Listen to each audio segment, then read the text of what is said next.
안녕하십니까. 추석이 이제 9월 10일입니다. 그래서 이 시기에 우리는 이제 착색을 위해서 준비를 해야 되겠습니다. 여러 가지 뭐 착색을 위해서 준비해야 되겠지만, 우선 이 토양에 질소질이 얼마나 있을까 하는 생각입니다. 질소가 많으면 계속 자람을 촉진시켜 주죠. 그래서 이제 질소를 흡수를 억제하기 위해서는 우리가 기량작용하는 어, 가리죠. 지금부터 이제 어떻게 할 것이냐. 지금부터는 어, 황산가리인데 관수를 하러 갑니다. 관수. 지난번에는 입상으로 되어 있는 그 황산가리를 토양에다가 이제 살포를 했습니다. 살포를 했고, 그 다음에는 이제 황산가리를 관주를 하렵니다. 관주. 관주를 이제 하고 나서 그 다음에는 제일 인산가리, 가리죠. 전부 다 시기에는 이제 가리를 좀 이렇게 칩니다. 가리를 침으로 인해서 질소질을 이제 흡수를 이제 억제해 줌으로 인해서, 또 가리는 이제 숙기 조절입니다. 그러니까 빨리 익힐 숙입니다. 익힐 숙 한문으로. 그래서 빨리 익히는 그런 것이 숙기 조절하는 것이 이제 가리다, 이렇게 보시면 되겠습니다. 그 다음에는 이제 우리가 칼슘을 치게 돼요. 칼슘은 이제 이 시기에 벌써 한번 쳤는데 한 두세 번 치라 이래 돼 있어요. 그래서 이제 한 번만 더 저는 이제 치려고 합니다. 칼슘은 이제 순수한 칼슘을 목적으로 친다고 하면은 염화칼슘이죠. 염화칼슘 흡수력도 굉장히 많습니다. 다른 칼슘보다는. 그런데 우리가 이제 배울 때는 초산칼슘을 이제 2, 3일 살펴라 이랍니다. 그 초산이 없으면 염화칼슘 하루 전에 아마 이 물에다 이제 녹여 가지고 금방 녹습니다. 염화칼슘은 염소를 필요로 하지 않으니까 염화칼슘 가지고 이제 물에 오래 좀 남겨 놔두면은 이제 뭐 날아갈 것이다, 이렇게 얘기합니다. 그래서 저 같은 경우는 이제 아침에 이제 아침에 했다가 이제 저녁에 칼슘을 옆면 살포할 때는 온도가 25도가 넘으면 안 돼요. 그 일소 피해를 입을 수 있습니다. 잎이 탈 수가 있어요. 그 다음에 이제 뭐 비가 온 다음에 아침에 해가 쨍쨍 날 때, 그때는 20도만 돼도 엽소 현상이 일어날 수도 있다. 그러니까 첫 번에는 이제 황산가리를 토양에다 이제 주고, 그 다음에 6월 달에 주는 거예요. 6월 달에 주고, 그 다음에 이 시기에 7월 달에 7월 달에 이제 황산가리, 수용성 황산가리 관주를 하고, 그 다음에 또 한 일주일 있다가 인산가리를 관주도 하고, 뭐 한 관주도 하고, 바로 뭐 연매 10일 이렇게 해도 되고, 또 시간이 되면 이제 관주 후에 한 일주 편차를 두고 인산가리를 이제 살포해도 된다, 이렇게 말씀드리겠습니다. 그러니까 지금부터는 이제 그 단계별로 추진해야 됩니다. 그래야만이 추석에 착색을 내는데 도움이 된다, 이런 얘기 드리겠습니다. 물론 착색제도 있죠. 착색제도 지금부터 시작해야 합니다. 그러니까 수확을 언제 할 것인가, 수확을 시기를 보고 5주 전서부터 3주 전 또 이렇게 해야 된다. 그러니까 아니면 4주 전 이렇게 해서 한 3번 정도 이렇게 착색제를 사용하면 되지 않나, 이렇게 생각합니다. 그래서 일주 간격으로 해서 착색제를 사용하고, 또 이렇게 잘 나면은 또 처음에는 이제 과일은 이제 지금 다 큰 것이 아니죠. 과일은 익어가면서 큽니다. 비대가 돼요. 그러니까 지금 다 컸으니까 뭐 늦게 칠라 이렇게 할 필요도 없습니다. 그 관계 없으니까 어느 정도 이제 이게 어느 정도 색을 내려고 한다고 하면은 그때부터 이제 뭐 2번 치든지 3번 치든지 이렇게 치면 되는데, 이러한 그 착색제도 이제 호르몬이 들어있는 그런 착색제는 가급적 사용하지 않는 것이 좋다, 이렇게 말씀드리고, 그 내년도 꽃눈에 영향을 줄 우려도 있기 때문에 그런 것은 항상 꽃눈 또 우리가 생각하면서 우리가 지금 재배를 해야 된다, 이렇게 말씀드립니다. 그 다음에 이 시기에는 그러면 인산가리, 지금 얘기한 게 인산가리 칼륨이잖아요. 인산가리 칼륨에 대해서 얘기했는데, 그러면 인산은 뭐냐면 성숙을 촉진합니다. 그러니까 잘 자라게 하는 거죠. 그러니까 뭐 힘과 에너지를 준다, 이렇게 만약 과일을 자랄 때는 잘 자라게 해주고, 꽃눈 분화될 때는 꽃눈 분화를 또 촉진해주고, 또 꽃이 필 때는 이제 개화를 촉진해 주는 것이 인산입니다. 인산. 그래서 이제 지금 이 시기에 또 인산칼슘을 또 살포하는 사람이 있습니다. 인산칼슘은 살포하는 것은 인산칼슘을 지금 살포를 하는데, 그건 이제 꽃눈을 보호하기 위해서 인산의 목적이 있어요. 인산을 주로 하고 칼슘이 아주 조금 들어있겠죠. 그래서 칼슘도 들어있지만은 이제 꽃눈을 보호하기 위해서 인산칼슘을 살포한다. 그러면 이제 가리는 뭐냐, 가리. 가리는 지금 우리가 가리를 치는데, 가리는 역시 그 과일 성숙, 이것도 가리도 마찬가지, 과일 성숙을 촉진합니다. 그러니까 가리는 세포를 견고히 한다 이렇게 돼 있어요. 그러니까 단단하게 하고, 또 가리는 이제 뿌리 비료다 이렇게도 이제 말합니다. 그래서 이제 가리를 우리가 무슨 뭘 칠 때 야 뭐의 목적이 있는지는 우리는 알아야 된다 이런 얘기죠. 그래서 또 그다음에 이제 칼슘, 칼슘은 그 세포 조직을 단단하게 해요. 그러니까 세포에 있는 그 팩틴이라는 게 있어요. 세포와 세포 사이에 있는 팩틴이라는 물질을 꽉 잡아주는 역할을 하는 것이 이제 칼슘이다. 그러면 세포벽을 꽉 잡아주고, 또 그다음에 열과 과일이 찢어지는 거죠. 그다음에 고두병, 꼼보식으로 돼 가는 거, 그다음에 밀증상 억제를 할 수 있다. 이것은 뭐 밀증상이라는 꿀사과가 이제 잘 팔리는데, 꿀이 적당하게 들어야 되죠. 너무 많이 들면은 저장성이 이제 좀 떨어지죠. 그래서 꿀사과를 이제 고객님들은 이제 꿀사과를 굉장히 많이 찾습니다. 꿀사과는 이제 여러 가지 이유로 이제 만들어지죠. 이렇게 고온기 갑작스레 이제 온도가 내려간다든가, 또 질소질이 좀 많다든가, 뭐 이렇게 되면 꿀이 사과가 좀 많이 발생되는 것 같습니다. 그럼 황산이 뭐예요? 우리가 황산가리잖아요. 황산은 뭐예요? 황산은 향, 맛, 또 이런 것을 이제 증진시켜 주는 거고, 또 그렇게 맛을 내는 거기 때문에 우리는 이제 황산가리를 뭐 염화가리도 있죠. 그러나 황산가리를 이제 맛을 생각해서 황산가리를 살포를 하고 있다 이렇게 말씀드리고, 그 다음에 인산칼슘을 아까 뭐 칠 수도 있다 그랬잖아요. 인산칼슘을 치면은, 인산칼슘은 2차 생장을 억제하고 꽃눈을 보호한다 아까 말씀드렸고, 그 다음에 그 인산칼슘이 인산의 목적을 둡니다. 인산의 목적으로 화분화할 시기에 준다든가. 그러니까 칼슘보다는 인산의 목적을 더 두고 살포할 때는 인산칼슘을 살포한다 이렇게 보면 되겠습니다. 그 다음에 그 황산가리는 그 뭐 향, 맛, 색깔 이런 데 이제 관여하고, 후기 비대 또는 그 착색 증진을 하고, 또 기량작용합니다. 그러니까 질소, 칼슘, 마그네슘과 이제 기량작용하기 때문에 이 시기에는 마그네슘 주면 안 되고, 아미노산 줘도 안 되고, 영양제가 있는 것을 줘도 안 돼요. 이제는 그런 것을 먹었던 것을 더 이상 못 먹게 하는 것이 지금 관건입니다. 그래서 요렇게 이제 해서 하면 되고, 그런데 제가 이제 말씀 또 드리고 싶은 것은 이렇게 가리를 하다가 막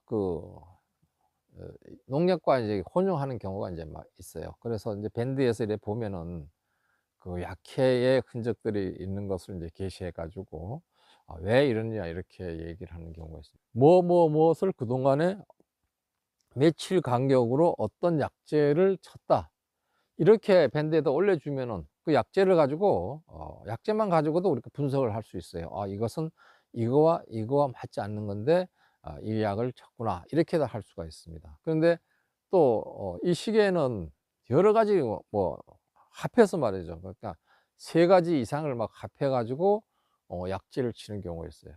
그렇게 치면 역시 약해가 온다. 농도가 너무 짙어져 갖고 우리 잎에서 흡수를 하는데, 또 과일에서 이제 흡수할 때 너무 농도가 짙어지면 이제 먹는 사람도, 우리도 뭐 너무 짜면 못 먹잖아요. 못 먹고 잘못 먹었을 때 몸이 망가질 수도 있습니다. 그거와 같은 겁니다. 그래서 우리가 좀 고생스럽지만은 살포 간격 이런 것도 고려해서, 아니면은 혼용 가급적 안 하는 것이 좋다.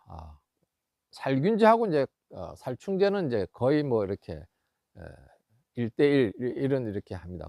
그다음에 전착제를 근래 들어가니까 그 정도는 하는데, 그 이외에도 이제는 뭐 영양제 넣으면 절대 안 돼요, 이제 앞으로는. 왜냐하면 이 시기는 영양제 필요한 시기가 아니기 때문에. 모르는 사람도 계속 사서 넣는데, 영양제 같은 거 잘못 넣어 가지고 어떤 변화가 또 올 수가 있어요. 그렇기 때문에 그런 것을 저는 안 한다. 저는 영양제를 원래 하나도 안 써요. 딱 나와 있는 것만 그 간격만 두고, 혼용은 가급적 하지 않고 있다 이렇게 말씀드리겠습니다. 그러면 그럼 어떤 것이 이제 어 혼용하면 안 되는지 제가 좀 이제 말씀을 드리겠습니다. 황산가리하고 질소, 인산 1암모늄 요거 안 돼요, 혼용이. 그러니까 황산가리다가 질산칼슘을 넣으면은 안 된다는 거죠. 그다음에 이제 인산도 넣으면은 안 된다. 인산 암모늄과 넣어도 안 된다, 이렇게 얘기고. 그다음에 인산가리는 그 요소 이외에는 사용하면 안 돼요. 요소 이외에는 어떠한 연면12용 비료와 넣으면 안 돼요. 인산은 뭐냐 하면은 도장지 억제라든가 습기 조절, 모양, 색깔 등을 이제 향상시키는 것이 인산가리예요. 그러니까 그런 것을 요소 넣을 필요도 없겠지만 넣으면 안 된다는 얘기예요. 그러니까 결국 인산가리에는 아무것도 넣지 마라. 우리가 나와 있는, 정제되어 있는 그대로만 사용하시면 된다, 이렇게 말씀드리겠습니다. 그 다음에 이제 염화칼슘을 많이 사용합니다. 순수한 칼슘을 과일에서 필요로 하다면 염화칼슘이 제일 좋은 겁니다. 세계적으로 많이 쓴다고 이렇게 얘기하는데, 칼슘이 흡수를 제일 많이 해요. 칼슘에 들어있는 양도 많고, 순수한 칼슘을 목적으로 할 때는 염화칼슘이 최고입니다. 그래서 염화칼슘을 아까도 얘기했지만 치는데, 염화칼슘에다가 또 뭐 아진포라든가, 이거는 이제 진디물약이래요.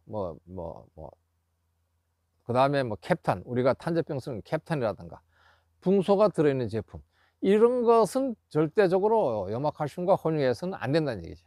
이런 약해가 온다는 얘기죠. 우리 캡탄이 지난번에 아마 쳤을 거예요. 지난번에 밴드 올려놓은 거 보니까 아마 캡탄 쳐고 뭐 가리를 쳐서 가리와 같이 뭐 이렇게 혼용했다든가 근접살포를 했다든가 그런 경우가 있지 않나, 이렇게 조심스럽게 이렇게 추측을 해봅니다. 그 다음에 이제 요소와 이제 카펜, 요소하고도 해표합니다. 제초제, 우리가 제초제를 보면 이제 요소와 제초제에 이제 요소 넣어 하죠.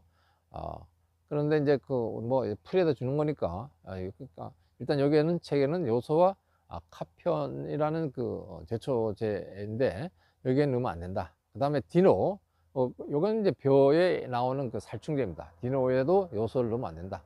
그 다음에 우리가 쓰는 오마이트, 우리가 사용하는 겁니다. 사과, 응애 약인데 여기에 요소 넣으면 안 된다는 얘기죠. 그래서 이런 걸 혼용하게 되면은 약해에 우리가 있다, 이렇게 말씀드리겠습니다.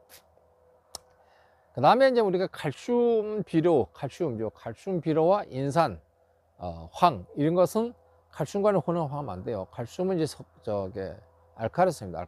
알칼리성이고, 그 다음에 석회는 알칼리성이죠. 마그네슘, 항산 망간, 항산 아연 역시 넣으면 혼용하면 안 돼요. 그러니까 석회에다가 마그네슘, 황산 망간, 황산 아연, 이런 것은 석회와 이제 혼용하면 안 된다, 이렇게 하고, 그 다음에 파라핀 오일이 있어요. 파라핀 오일 유제, 이런 약재들이 있는데, 이런 약재들 일반 다른 약재와 혼용도 안 되고 근접살포도 이렇게 생각을 하면서 약재를 살포를 해야 된다. 이렇게 파라핀 오일 유제를 사용했다고 하면 다른 약재를 쓸 때는 기간을 두고 사용해야 된다, 이렇게 말씀드리겠습니다. 그 다음에 석회 유황합재 있잖아요. 석회 유황, 그 다음에 석회 보르도액, 이런 약재들은 전부 다 석회가 들어가 있는 것은 전부 다 알칼리성이에요. 그 다음 또 칼슘도 석회를 가지고 만드는 것이 칼슘이잖아요. 그 다음에 그게 전부 다 알칼리성입니다. 그래, 이 알칼리성의 약재하고 이제 산성에 만들어진 약재는 혼용하면 안 돼요. 근데 보통 보면 약재를 만드는 거 보면은 치면서 무슨 칼슘 이래 갖고 만들어 정제해서 만드는 건 가지고 살포를 같이 혼용하라고 그렇게 약재상이 나옵니다. 그러나 자세히 들어가 보면 이제 순수한 칼슘이 이제 적게 들거나 아니면 그 정도의 양이 들어가도 큰 기량작용이라든가 문제가 없기 때문에 이제 그렇게 만드는 거죠. 그래서 우리가 일반적으로 보면은 그렇게 안 치는 게 좋습니다만은, 약재 칠 때 우리가 칼슘을 쳐야 된다 그러면은 한 300g 정도, 그러니까 500리터에 300g 정도에 들어가도 큰 문제가 없다. 전문가들은 그렇게 얘기를 해요. 그러니까 큰 문제가 발생되지 않는다 하는데, 저는 그거 자체도 애초에 넣지 않고 칩니다. 그래서 이 과일들을 보면은 아주 깨끗해요. 작년에는 그 약 선택을, 작년에는 이게 무슨 약, 우리가 살균제도 마찬가지지만은 6월 전에 살포하라, 6월 이후에 살포하라, 뭐 이렇게 돼 있어요.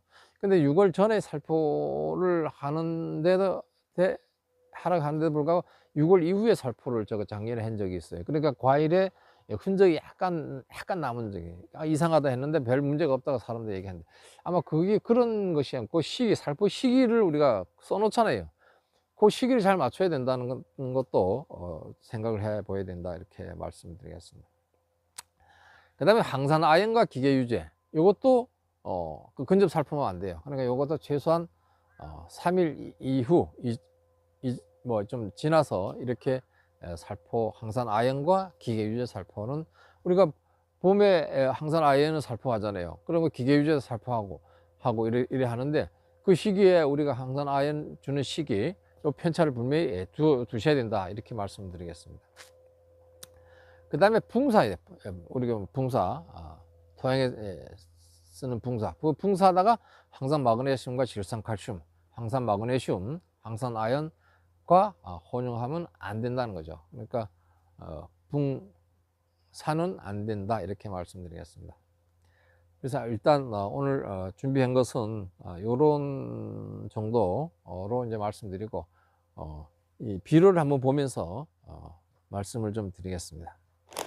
요거는 이제 잎상 황산가리입니다. 황산가리. 요것은 우리가 6월 달에 홍로에다가 토양에다가 이제 살포를 했어요. 요건 이제 살포를 했고, 지금 와서 이제 7월이죠. 7월 말입니다. 7월 말 또는 이제 8월 초가 되겠어요. 이 황산가리 같이 이제, 여기 황산가리고 이것도 황산가리입니다. 여기에서 뭐 수용성에 있어요. 수용성에 있어요. 수용성. 이것도 역시 수용성입니다. 그런데 요거 수용성에서 요것은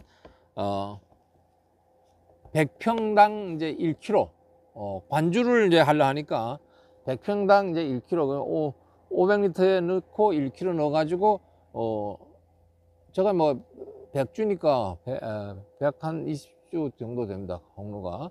그래서 홍로를 한번 쳐보고, 부족하면 또 좀 더 넣어서 또 이렇게 양을 치려고 합니다. 요거 치고 나서 이제 일주 후에 요거 치고 나서는 이제 연면 시비는 아니니까, 이때 초산칼슘을 살포로 하든가, 아니면 염화칼슘을 살포를 하시면 좋겠어요. 왜냐면 염화칼슘은 날씨 이런 것에 너무 뜨거우면 25도 넘어가면 안 된다, 이렇게 말씀드렸고, 그런 아침에 아주 일찍 이렇게 치시면 돼요. 그러니까 온도는 그렇고, 뭐 비 온 다음에 치면 20도 이상 됐을 때는 이제 또 엽소현상이 일어날 수가 있어요. 그러니까 그 다음에 염화칼슘을 하든지, 초산칼슘을 뭐 2, 3회 이상 이렇게 2, 3회 정도 치라고 했으니까, 요거 이제 관주하고 나서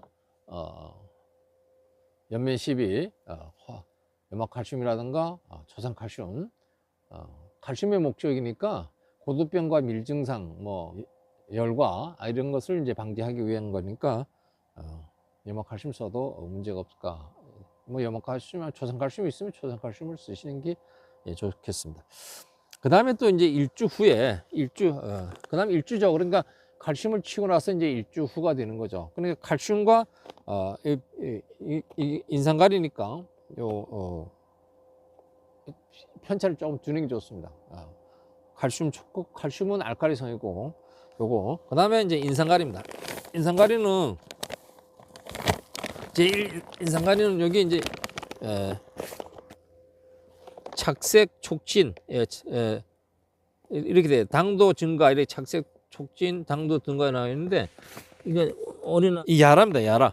야라 거니까 미량 요소가 이제 함유되어 있다 이러는데, 요거 인산가리, 뭐 제일 인산가리는 이제 저게 관주하고 연면 살포하라 그랬어요. 그러니까 인산가리를 이제 관주를 먼저 하고, 그 다음에 그걸 가지고 다시 연면 살포를 해도 되고, 아니면 뭐 요거 이제 토양에다 관주한 후에 뭐 시간이 이렇게 편차를 보고 일주 후에 연면 시비 해도 되겠습니다. 그러니까 시간이 촉박하면은 관주하고 연면 시비까지도 하고, 그렇지 않으면은 시간이 좀 있으면 되면 한 뭐 20일 정도 남았다 이러면은 이거 관주하고 한 보름 정도 남겨놔야 되겠죠. 그러니까 연면 시비를 그 정도 남겨놔두고 하고, 그 다음에는 이제 착색제를 우리가 이제 착색제를 생각해야 될 겁니다. 5주에서 3주 수확 전에 이제 시작해야 되니까 뭐 8월 30일 기준이다 하면은 3주면은 뭐 7일 한 10일 정도 돼서 3주니까 살포를 해야 되고, 아니면 뭐 5주 전서부터 치겠다 하면은 지금부터 이제 쳐야 할 시기죠. 근데 치면서 저도 사과는 빨개지면서 비대가 돼요. 그러니까 지금 뭐 이런 거 착색제를 친다 해서 과일이 뭐 더 이상 비대가 안 되지 않냐 이렇게 생각할 수 있는 사람이 있어요. 저도 뭐 예전에 그렇게 생각했었는데, 근데 과일이 비대가 되면서 또 착색도 되고 하니까 배에서 약간 이제 숫기가 거의 빠졌다고 생각되면은 이건 쳐야 할 시기에 도달했다고 판단되면 그때부터 뭐 2, 3회에 치는 것이 좋겠습니다. 그렇게 해주고, 그 다음에 뭐 물 주는 거, 4주 전서부터는 이제 과거 주던 데보다는 한 반 정도 줄여주고, 그 다음에 한 3주 놔두고는 물을 완전히 단수를 하는 게 좋습니다. 그래서 맛을 내는데 물이 많이 먹으면은 또 색깔 내는데, 또 물이 많이 먹으면 이제 좀 과일이 이제 맛이 좀 덜 할 수 있어요. 덜 할 수 있고, 또 색깔 내는데도 물이 많이 있으면은 질소질을 흡수를 하기 때문에 빨리 착색이 나지 않는다 이렇게 봅니다. 그래서 그런 거, 그 다음에 뭐 입수 따주는 거, 많이 따주면 맛이 덜해요. 그러니까 입수를 따주실 때 지금이 아니고 익어갈 때 처음부터 이렇게 과일이 다 있는 부분만 이렇게 따주시면은 되겠다 생각하고, 그 다음에 이제 우리가 은박지를 깔아주잖아요. 은박지를 깔아줄 때 그 온도 같은 거, 기후가 31도 넘으면 과일이 타요. 바닥에 그 빛으로 인해서 과일이 이제 밑에 것이 탑니다. 그러니까 그런 것을 고려해서, 물론 뭐 나무가 아주 수세가 강하고 이러면은 잎들이 좀 세고 하니까 안 타는데, 수세가 좀 약한 나무들은 은박지를 깔았을 때 은박지의 그 반사 빛에 의해서 과일 밑이 탄다 이렇게 봅니다. 그래서 그것도 그 시기의 온도를 생각해서 까시고, 또 일소 피해를 볼 수가 있어요. 너무 뜨거우니까 또 과일 또 탈 수가 있습니다. 그런 경우에는 또 이렇게 미세 살포를 해서 줄이는 방법이 있고, 그 다음에 왁스로 되어 있는 그 약들이 있어요. 그래서 과일에 이렇게 왁스로 덮여줘서 열을 좀 이제 차단시키거나, 또는 이제 수분을 날아가는 것을, 이제 저녁 때 이제 수분이 날아가는 것을 이렇게 차단시켜주는 그런 역할을 합니다. 그래서 사실 그걸 해야 되는데 저는 아직 안 치고 있어요. 그거 해야 되고, 그런 것을 통해서 착색을 이제 좀 빨리 올 수 있도록 이렇게 했으면은 좋겠습니다. 9월 10일이 추석이니까 8월 30일까지는 어느 정도 완성이 돼야 됩니다. 착색되는데 도움이 됐으면 좋겠다 이런 말씀드립니다. 제가 한 것은, 이제 앞으로 할 것은, 요거는 이제 쳤고, 요거는 이제 황산가리, 이제 이거 오늘 요거 이제 촬영했으니까 촬영한 후에 오늘 물에다 녹여 가지고 하고, 그 다음에 일주 후에 요 인산가리를 관주하고 연면 시비. 그래서 재배로 비료로서 하는 것은 요걸로 이제 끝난 겁니다. 오늘 여기까지만 하겠습니다. 감사합니다.